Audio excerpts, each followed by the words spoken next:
La conduite des engins et la gestion des attelages fait partie des activités quotidiennes de l'agriculteur. Personne ne doit se tenir entre le matériel et le tracteur pendant la manœuvre.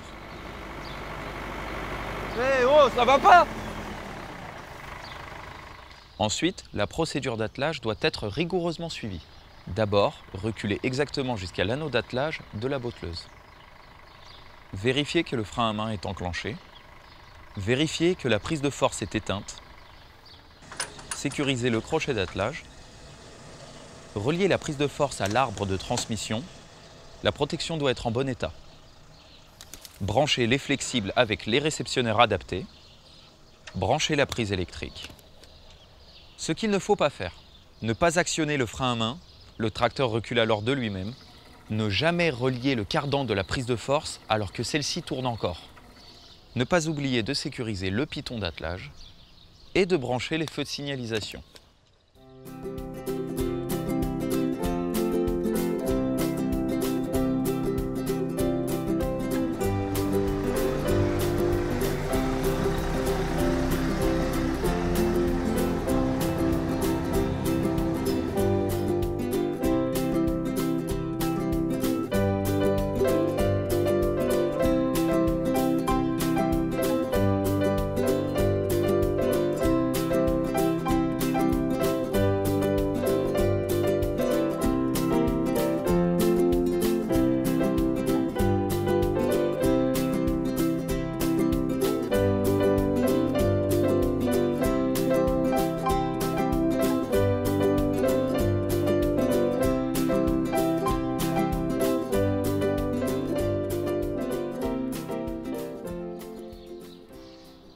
Je comprends pas, c'est bloqué là.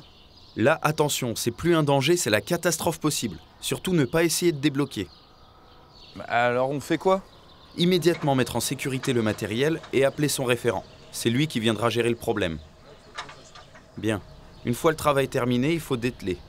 Déjà, premier point, on descend du tracteur.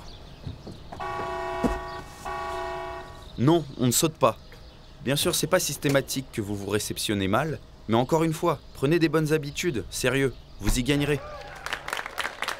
Parfait. Maintenant, regardons la procédure de dételage. D'abord, on stocke le matériel sur un sol stable. Ensuite, on vérifie que le frein à main est enclenché. On vérifie que la prise de force est éteinte. Si besoin, on cale le matériel. On débranche les flexibles et la prise électrique. On défait la prise de force du cardan. On enlève le crochet d'attelage. Et enfin, on utilise la béquille pour dételer. Voilà, en respectant toutes ces procédures, qui ne sont pas contraignantes mais qu'il faut juste mémoriser, on peut travailler dans de bonnes conditions et éviter des accidents.